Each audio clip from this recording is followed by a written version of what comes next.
Have you ever stood at the edge of a massive construction site, uh, just looked out over the scaffolding? And the idle cranes. Right, the idle cranes, the hundreds of workers just standing around waiting for instructions, and realize that the entire project is slipping months behind schedule. It's a terrifying feeling for a project manager. It really is.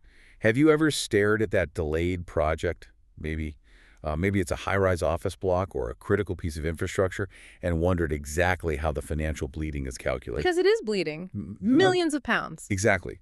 When millions of pounds are hemorrhaging into the dirt because of a delay, who actually pays for it? And more importantly, how do they prove exactly what is owed without a shadow of a doubt?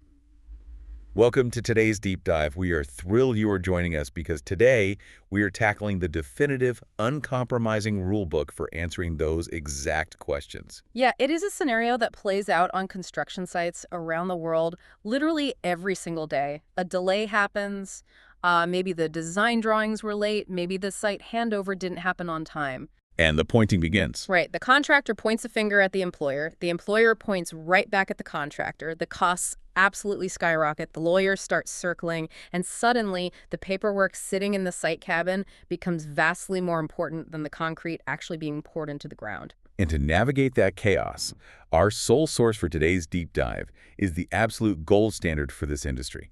We are unpacking the brand new second edition of the RICS Practice Information on Ascertaining Loss and Expense. Published for the UK in July 2024. That's the one. Whether you are a quantity surveyor meticulously tracking costs, a contract administrator reviewing a massive claim, a project manager, or really simply a construction professional who wants to stop losing money on technicalities, our mission today is to arm you with the knowledge you need.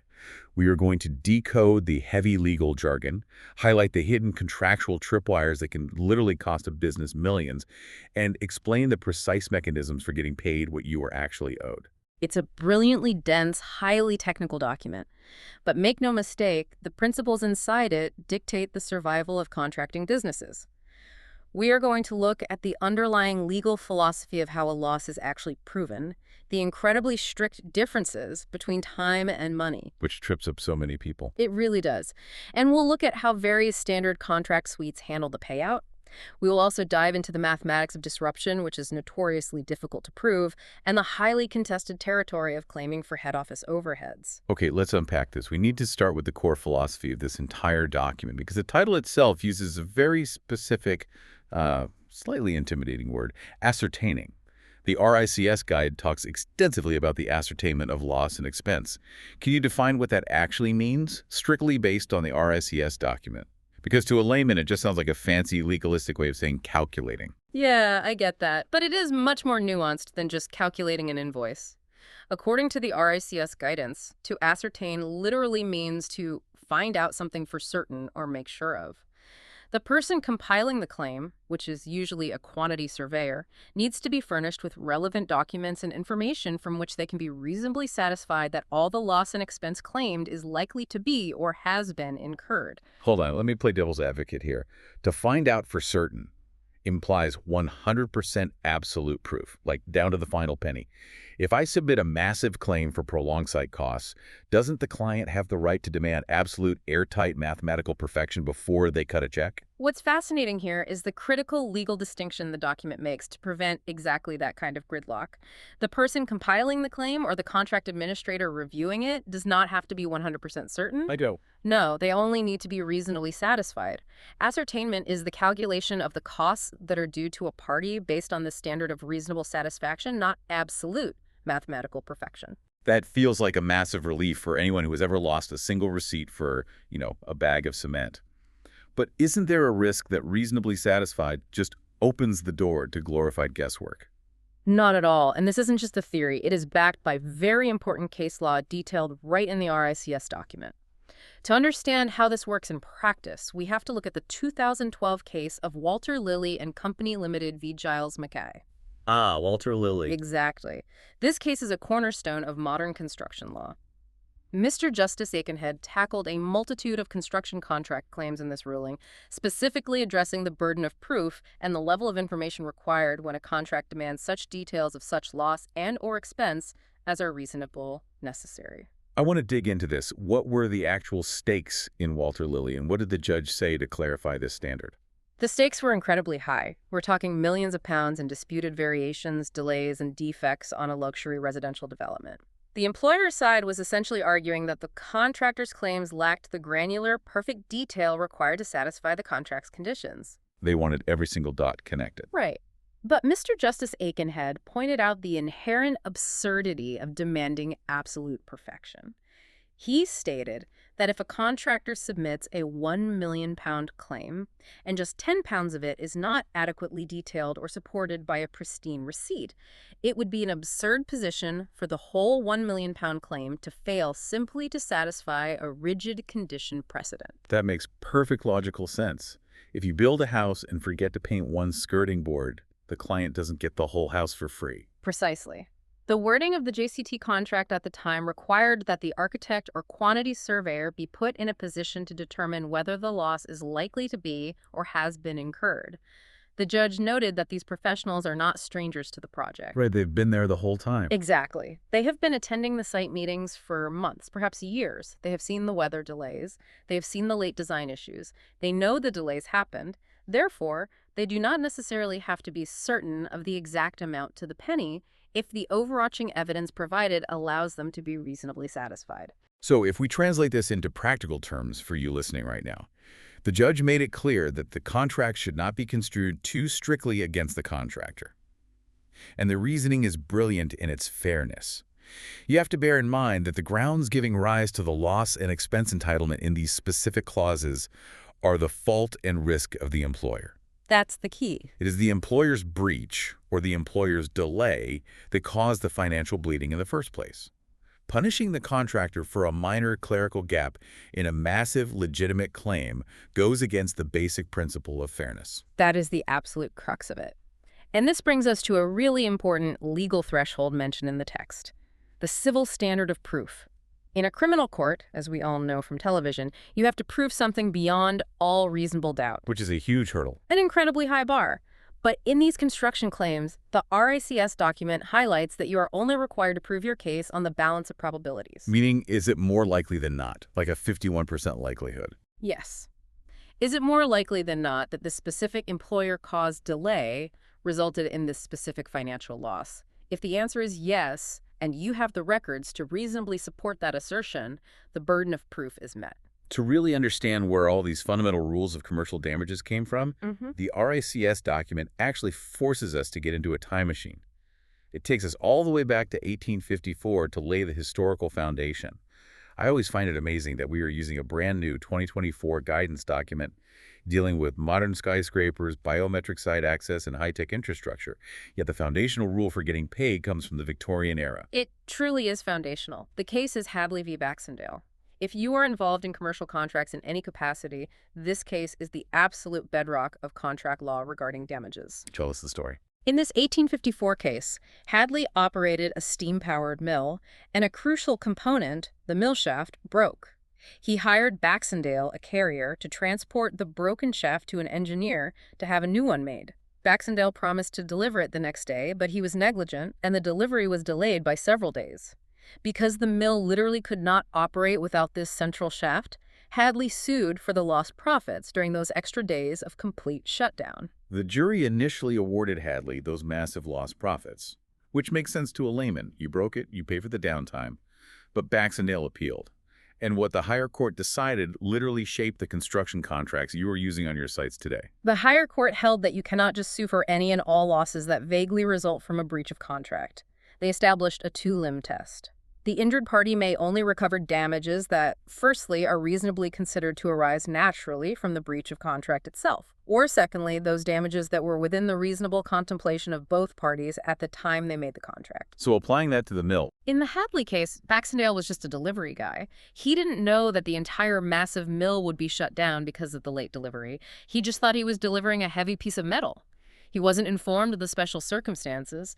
Therefore, the lost profits were considered consequential damages and were not recoverable because there were no special circumstances communicated to Baxendale at the time of contracting. So what does this all mean for a modern quantity surveyor working on a 50-story high-rise? It means you have to clearly, undeniably, link your financial loss directly to the breach. You can't just claim for bizarre, unpredictable butterfly effect losses. The RICS guide stresses that claims are restricted to direct loss and expense. Direct losses flow naturally from the breach. If we connect this to the bigger picture, it explains why modern surveyors must be incredibly precise. Let's say an employer delays a site by a week. The contractor can claim the direct costs of keeping the site cabins open and the tower crane rented for that extra week. Makes sense? But if the contractor tries to claim that because the project finished a week late, they missed out on a massive, unrelated bonus on a completely different development across the country, that is a consequential loss. Unless that specific risk was explicitly made known and agreed upon at the start of the contract, it is excluded. The monies recoverable under common law are intended to place the injured party in the same situation regarding costs, as if the contract had been performed. You cannot use a claim to generate a windfall. That perfectly sets us up to tackle one of the most common fundamental points of confusion in the entire construction industry. I see this trip people up constantly, from junior surveyors all the way to seasoned directors. It is the great divide between time and money. Let's clear this up once and for all. What is the contractual difference between a relevant event and a relevant matter? It is a strict, vital difference that dictates your entire commercial strategy. A relevant event relates exclusively to time. Just time. If a relevant event occurs, say, exceptionally adverse weather or a force majeure event outside anyone's control, it grants the contractor an extension of time, commonly known as an EOT. And the purpose of that EOT is just a shield, right? Exactly. The sole purpose of the extension of time is to save the contractor from having to pay liquidated damages to the employer for finishing late. Liquidated damages, or LDs, are pre-agreed penalties written into the contract. Maybe £10,000 a day for every day the project is late. A relevant event pushes the completion date back and shields you from those penalties. Crucially, it does not automatically give you additional money for your prolonged site costs. And on the other side of the contractual coin, we have the relevant matter. A relevant matter relates entirely to money. It is an event that is either a direct breach of contract by the employer or a risk that the employer explicitly bears under the contract, which comes with financial damages. Examples include the employer failing to give the contractor possession of the site on the agreed date, or the architect issuing late design instructions, or major variations that throw the sequencing into chaos. If a relevant matter materially affects the regular progress of the works, the contractor is entitled to claim for direct loss and expense. This is the trap. This is where contractors absolutely hemorrhage money. Imagine Dave, our hypothetical site manager. Dave is dealing with a massive delay because the client hasn't finalized the cladding design. Dave applies for an extension of time, the architect grants the extension of time, and Dave breathes a massive sigh of relief thinking, great, I'll submit my bill for the extra 2 months of site cabins, scaffolding hire, and project management salaries. And the employer turns around and says, no, Dave, you get the time, but you don't get a single penny of money. That is a very common and painful reality on site.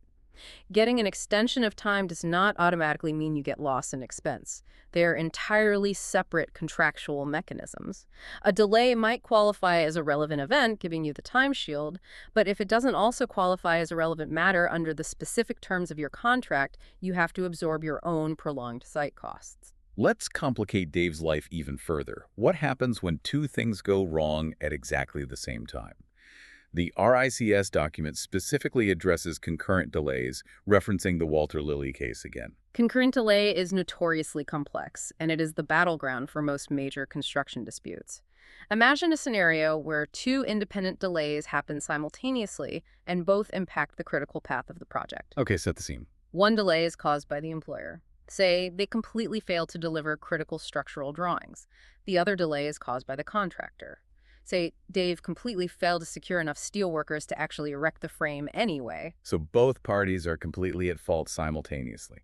If you're the adjudicator, who wins? Under the principles discussed in Walter Lilly, if there are concurrent delays and one of them stems from a relevant event, the contractor is generally entitled to a full extension of time for that period.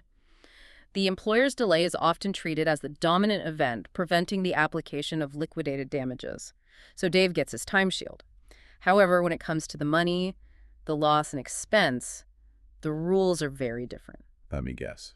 Dave doesn't get paid. Dave does not get paid. If the dominant cause of the delay, or even a concurrent cause that is the contractual responsibility of the contractor, prevents progress, Their claim for loss and expense fails. They get the time to avoid the late penalties, but they do not get paid extra money for their site cabins because their own failure to provide labor meant they were going to be on site for those extra months anyway. It is a brutal logic, but you have to admit it's fair. You can't ask the client to pay for your generator fuel if your own incompetence meant you needed the generator anyway. Now, how these rules are actually enforced depends entirely on the specific contract you sign. So let's look at how the different standard forms handle this payout. The RICS document compares three major contract suites: JCT, NEC, and OVX. Let's start with JCT, the Joint Contracts Tribunal, which is arguably the most common in the UK commercial sector. The JCT design and build contract approach relies heavily on that traditional strict separation we just discussed. Relevant matters for money, relevant events for time. The key mechanism for financial recovery in a JCT contract is that the contractor must make an application for loss and expense as soon as it has become, or should reasonably have become, apparent that the regular progress of the works has been or is likely to be affected. As soon as it has become apparent. That is a loaded phrase. That means Dave can't wait until the project is finished, sweep a year's worth of muddy receipts into a shoebox, drop it on the architect's desk, and ask for £500,000. He has to flag the financial impact in real time. That is often written as a condition precedent in amended JCTs. We will define condition precedent more deeply in a moment, but essentially it means if you don't follow the rule, you lose the right entirely. Furthermore, JCT requires that any ascertained amounts for loss and expense must be included within interim payments. This is an ongoing process. Right. This emphasizes the need for prompt application and prompt ascertainment by the professional team. The contractor provides the estimates, the employer requests reasonable information, and the amounts are added to the contract sum month by month as the project progresses. But there is a safety net in the standard JCT that I want to highlight for you. The RICS guide notes that the JCT often includes a clause stating that the loss and expense provisions are without prejudice to any other rights and remedies. This is huge. It means it reserves the contractor's common law rights. If the contractual machinery completely breaks down, say the architect refuses to even look at the claim, the contractor can still theoretically sue the employer for general damages for breach of contract outside of the strict JCT mechanisms. Now, employers aren't stupid, so their lawyers will often try to cross this clause out and delete it during negotiations, but if it survives into the signed contract, it's a powerful safety net. Moving from the traditional JCT to the NEC, the new engineering contract, requires a complete paradigm shift. If you are used to JCT, NEC will feel like speaking a different language. Under NEC, the terminology changes completely. You will not find the terms relevant matter or relevant events. Instead, the NEC deals with everything, time, and money under the single umbrella of compensation events. And here's where it gets really interesting, because NEC doesn't just change the words, it changes the entire culture of the project. It forces collaboration. Exactly. The whole philosophy of the NEC is to deal with issues proactively, in real time, through highly active management, not through retrospective combative claims at the end of the job. But how you actually recover your costs depends entirely on which NEC option you are using. If you are using options A or B, which are fixed price contracts, the contractor must prove their entitlement to additional costs, much like the JCT. They recover money through changes or by detailing loss and expense, utilizing strict NEC concepts like the fee and defined cost. But if you move to the target or reimbursable contracts, options C, D, E, and F, the game changes completely. Explain how a target cost works for the listener who might be terrified of it. In a target cost contract, like option C, the employer and the contractor agree on a target price for the whole job, say £20 million. The contractor is then broadly reimbursed for all of their actual legitimate cost as they build it. At the end of the project, if the actual cost is $18 million, which is $2 million under target, the employer and contractor share that £2 million saving. That is the game share. Sounds great. But what if it goes wrong? If the project costs $22 million, they share the overspend. That is the pain share. Think of it like a joint bank account with your client. So where does loss and expense fit into a joint bank account? The burden shifts. The costs need to be admissible, and it is actually the responsibility of the employer or project manager to prove that a cost is inadmissible, what the NEC calls disallowed costs. In these target cost options, early warning notices and compensation events take on massive importance because they directly adjust that £20 million target cost. Right, because the target isn't static. Precisely. If the employer delays you, You submit a compensation event to raise the target cost to, say, $21 million. If you don't adjust the target cost upward when the employer delays you, your actual costs will blow past the original target, and you will eat into your own profit margin or share in the pain of the overspend. Let's give a practical example of a disallowed cost. Dave is pouring a massive concrete slab. He orders 10 trucks of concrete. But Dave messes up the formwork, it collapses, and he has to throw away 3 trucks worth of concrete and reorder them. The project manager is going to look at that and say, I am not paying for your mistake out of our joint account. Precisely. That wasted concrete becomes a disallowed cost. And the administration of an NEC contract is intensely strict to police this. The RICS document heavily emphasizes early warning notices and the risk register. These are live, breathing documents. You have to alert the project manager the moment you even suspect anything might affect the cost or timing. You can't just hide it and hope it goes away. No, if Dave fails to give an early warning about a ground condition issue and just digs it out anyway, the project manager can decide that the extra costs Dave incurred could have been avoided if they had discussed it. Because Dave didn't warn them, those costs become disallowed costs. He gets nothing. Which brings us to the third major contract suite analyzed in the RICS document. AED, the International Federation of Consulting Engineers. If you think NEC's early warnings are strict, ADA takes it to an almost draconian level. AED contracts are highly structured and are frequently used on major international infrastructure projects, dams, airports, massive rail networks. And this introduces the infamous 28-day rule. I want to spend some time on this because this rule keeps contractors awake at night.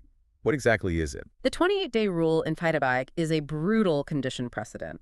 A condition precedent, in legal terms, is a clause that essentially says, if you do not do X, then Y will absolutely not happen. It is a strict gateway.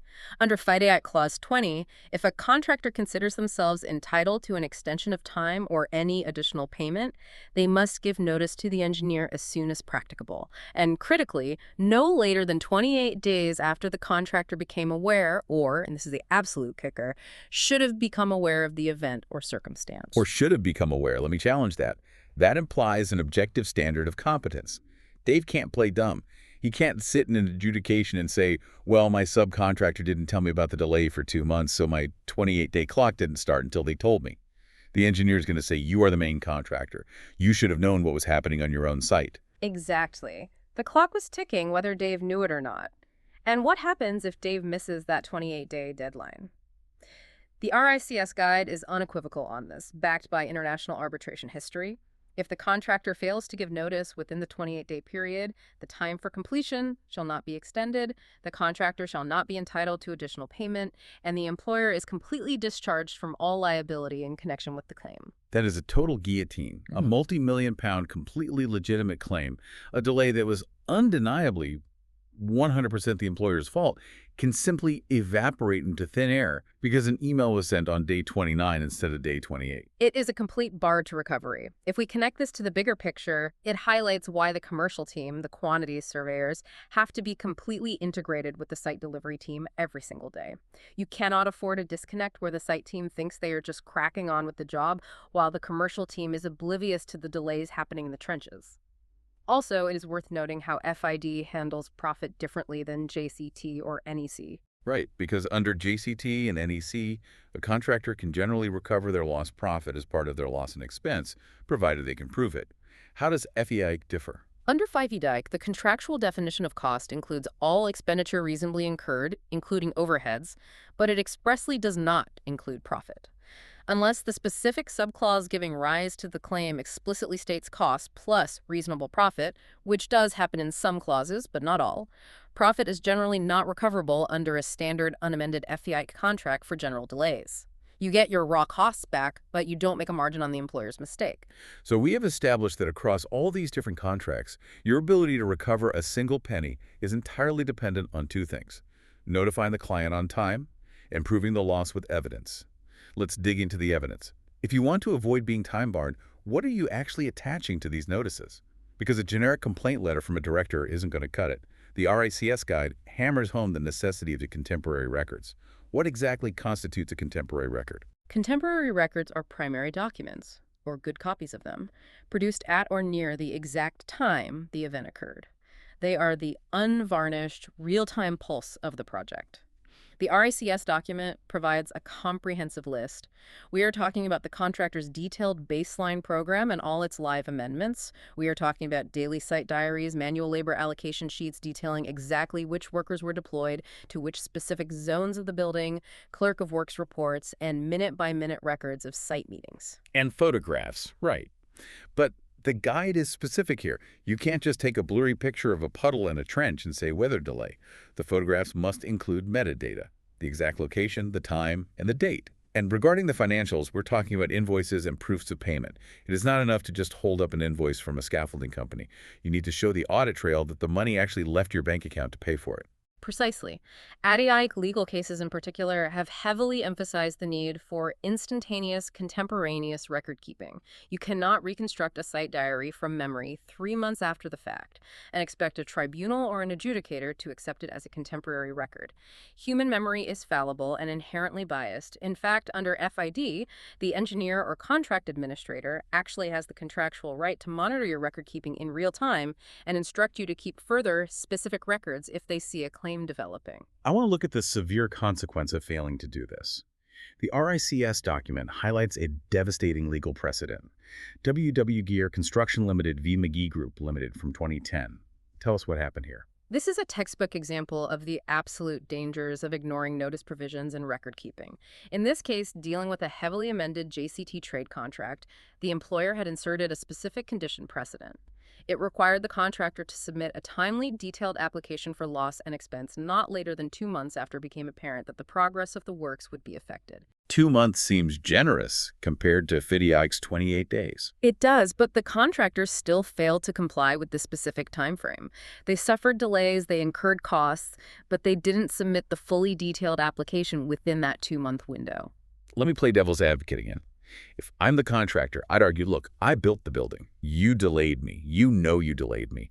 Are you really going to withhold hundreds of thousands of pounds just because my paperwork was a few weeks late? That's unjust enrichment for the employer. You might argue that, but the court will not agree with you. The court ruled in WW Gear that the contractor had absolutely no entitlement to recover the loss and expense. Their entitlement was entirely compromised by their failure to comply with the strict timing and application of the notice provisions. Unless and until they made that timely application within the exact window specified, the employer had no legal obligation to even consider their claim, let alone pay it. Now, the RICS guide does offer a tiny bit of context here regarding how different courts view this. It notes that generally, in the UK, courts have historically taken the view that timescales in construction contracts are directory rather than mandatory, meaning missing a standard deadline by a day might not be fatal if it doesn't prejudice the other party. However, when the contract uses strict condition precedent wording, clauses that explicitly state you will lose your right to claim if, the courts will ruthlessly enforce them to uphold the freedom of contract. So my advice to you listening, do not test the courts. Do not rely on a judge taking pity on your administrative backlog. Send the notice on time every single time. This raises an important question. Once you have successfully navigated the legal tripwires, sent the notice on time, and you have a mountain of contemporary records, how do you actually prove the mathematical value of the loss? This takes us into the headaches of proving loss, specifically the vital difference between prolongation, disruption, and the dreaded global claims. Let's start by defining prolongation. Prolongation is essentially the cost of time. It is the financial burden of keeping the site open longer than you originally planned. Exactly. Prolongation costs are purely time-related costs.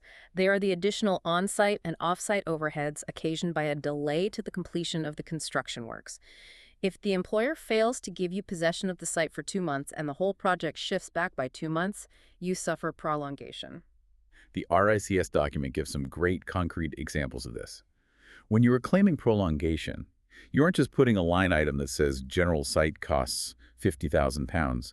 You have to particularize it. It is specific items like additional site setup costs or removal costs if you have to demobilize and remobilize your entire workforce. It is additional plant hire. If you rented a massive tower crane for 6 months and the employer delays the job, you still have to pay the weekly hire rate for that crane for month 7 and month 8. It includes the rental of temporary site cabins, temporary water, temporary electricity, boundary fencing, security guards, and the extra premiums for extending the contractor's all-risk insurance policy. The fundamental baseline for calculating prolongation is comparison. You are comparing the period of time those items would have been on site had the delay not occurred versus the period of time they actually were on site. And there's an interesting nuance here. If the contractor actually owns the plant, say their own excavators, rather than renting them from a third party, the measure of loss isn't a rental invoice. It is the amount of money that excavator could have earned by being deployed on another profitable project had it not been trapped on the delayed site. Okay, so prolongation is relatively easy to wrap your head around. You were there for 3 extra months, here are the bills for those 3 months. But disruption is a completely different beast. It is the shadow killer of profit margins. Disruption is much more insidious than prolongation. Disruption relates to a loss of productivity or uneconomic working. Here is the key distinction that confuses many people. You can suffer severe disruption without the overall completion date of the project being delayed by a single day. There may be absolutely no prolongation, but you still incur massive extra costs because your labor or plant had to be deployed incredibly inefficiently. Right. Let's go back to Dave. Dave is building a hospital. The architect issues late, piecemeal changes to the design of the interior walls on the second floor. Dave might still finish the whole hospital on time by accelerating other areas, but his framing crews, they had to be pulled off the second floor, moved to the 4th floor to stay busy, wait for the drawings, then move back down to the 2nd floor. They are double-handling materials, breaking their rhythm, working out of sequence, and taking twice as many man-hours to do the same amount of work. Exactly. You are paying for the sheer inefficiency of the work. But proving this loss of productivity is invariably a difficult and wide-reaching process. The employer will always argue, you weren't disrupted, your guys are just slow. The RICS guide explicitly warns against just taking your global labor costs for the project and applying a blanket percentage increase, claiming we estimate we were 20% disrupted across the board. That will almost certainly be rejected by an adjudicator because it lacks any factual particularization. Here's where it gets really interesting. How do you actually prove disruption mathematically? The RICS document introduces a technique that I find brilliantly logical, the measured mile. The measured mile is widely considered by courts and tribunals to be one of the most appropriate and robust methods to establish disruption. The technique is conceptually simple, though data-heavy in practice. You compare the productivity achieved on a non-impacted or base part of the contract with the productivity achieved on the impacted, disrupted part of the same contract. It effectively silences the employer when they try to use that "your guys are just slow" argument. You're using your own workforce as the benchmark. Precisely. By using your own actual performance on the same site, doing the same work under normal conditions, you establish an indisputable factual baseline of what your workforce is capable of achieving.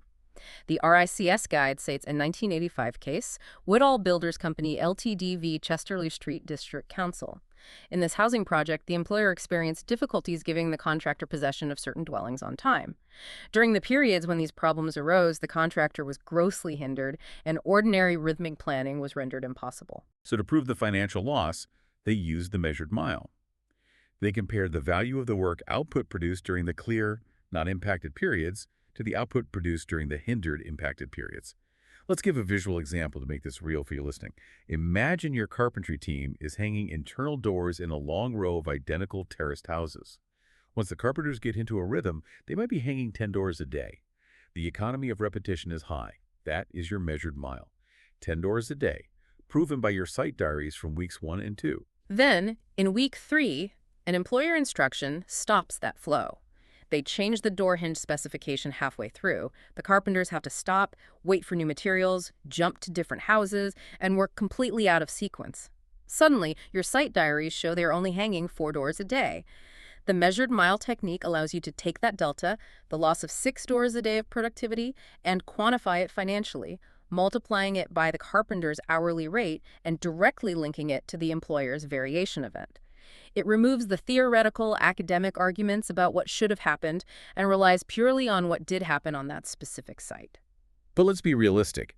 What happens when the project is such an absolute, unmitigated disaster, with hundreds of overlapping delays, hundreds of variations, weather events, and strikes, that you can't even find a single measured mile of clean work to use as a baseline?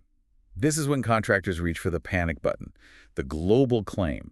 Global claims are highly controversial and viewed with extreme suspicion by tribunals. A global claim is where a contractor submits a composite or global sum comprising many differing elements rather than a detailed, particularized assessment linking specific cause to specific effect.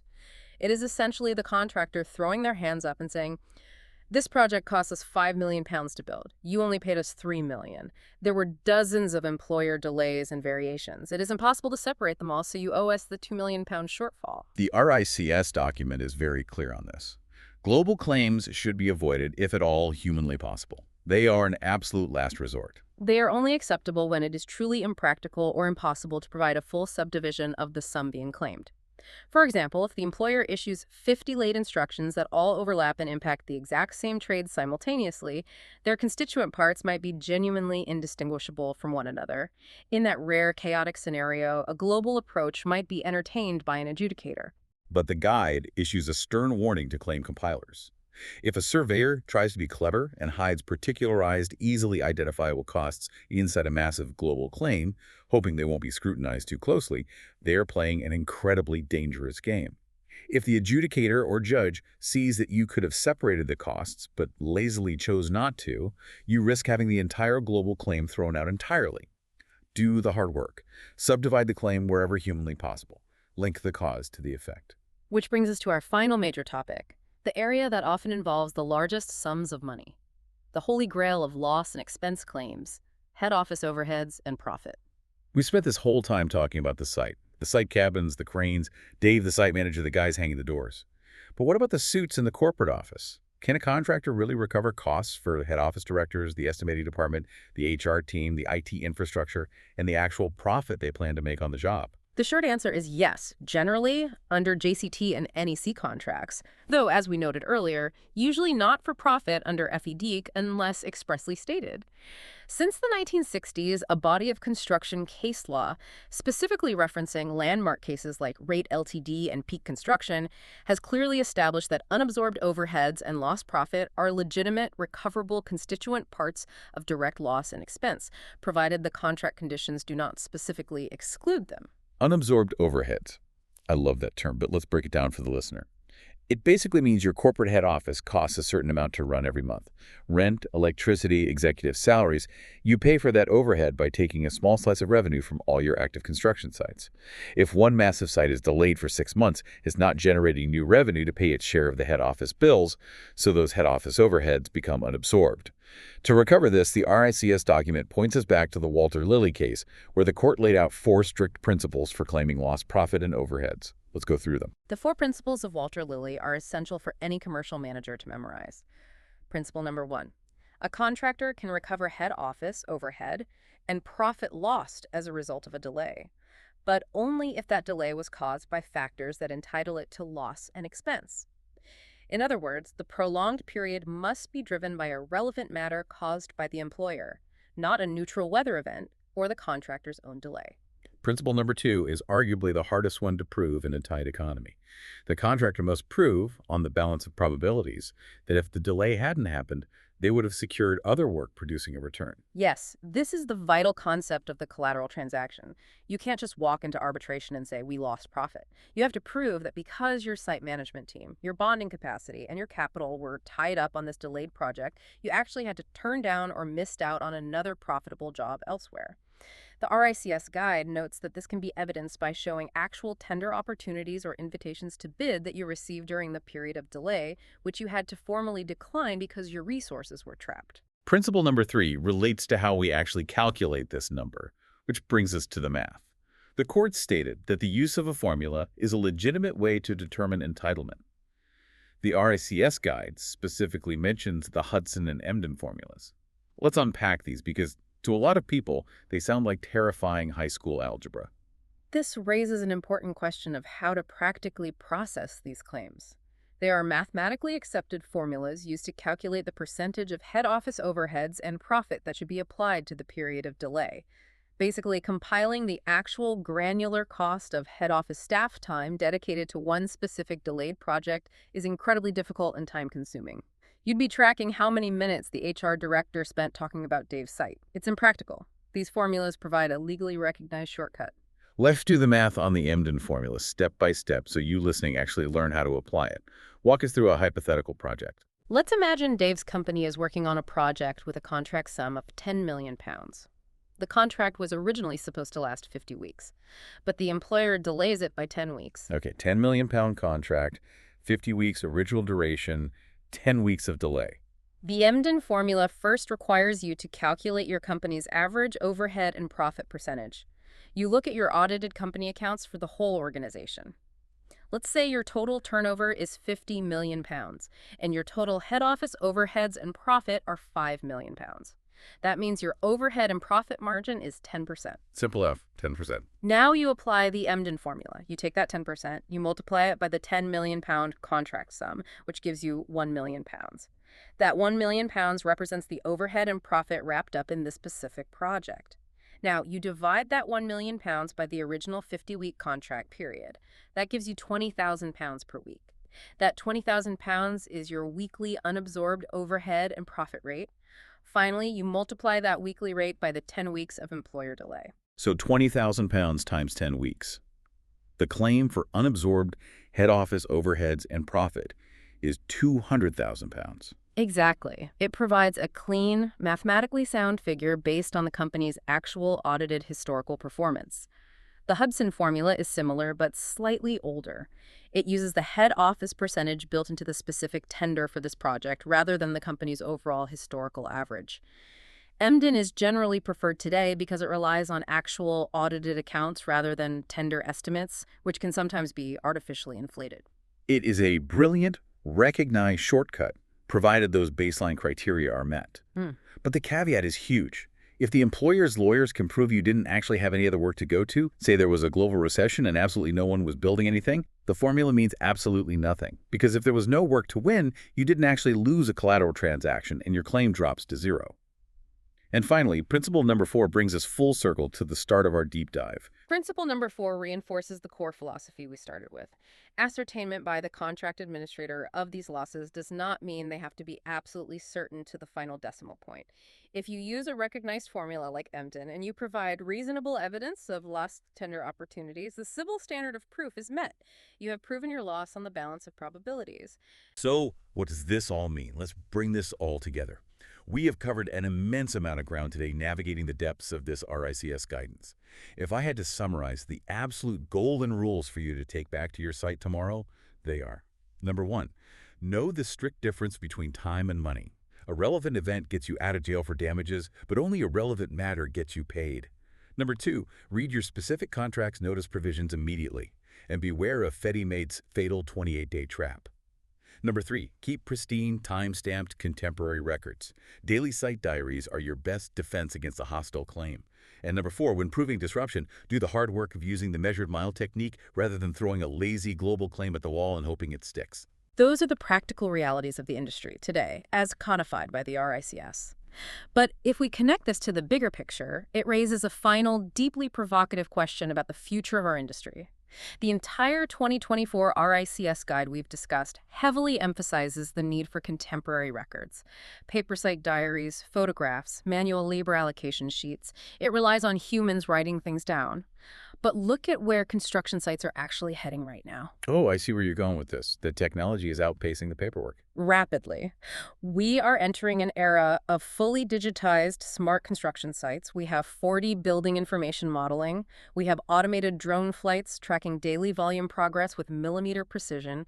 We even have biometric site access turnstiles and smart vests logging every single worker's exact location, heart rate, and movement down to the second. That is wild to think about. You wouldn't need a site diary to know Dave's carpenters were moved from floor 2 to floor 4. The data would show their biometric signatures moving in real time. Exactly. So as these technologies become standard, will the human concept of the measured mile and the subjective process of ascertainment soon be entirely automated by artificial intelligence? If an AI has access to 1 billion data points of worker movement, live weather feeds, and 3D scan data, it won't need a quantity surveyor to estimate disruption. It will know exactly how many seconds were lost due to an employer instruction. Will the quantity surveyor of the future even need to ascertain a claim, or will a smart contract simply execute the loss and expense payment via blockchain in real time, the exact moment an employer delay is detected by the system? That is a staggering thought. The potential end of the muddy paper site diary and the birth of the automated algorithm claim. The machine doesn't need to be reasonably satisfied, it just knows. Something for you to ponder as you manually fill out your timesheet this Friday afternoon. We want to thank you so much for joining us on this deep dive into the RICS practice information on ascertaining loss and expense. Remember, in construction, the devil is always in the details and usually hidden in a clause you didn't read. Stay sharp out there, and we'll catch you next time.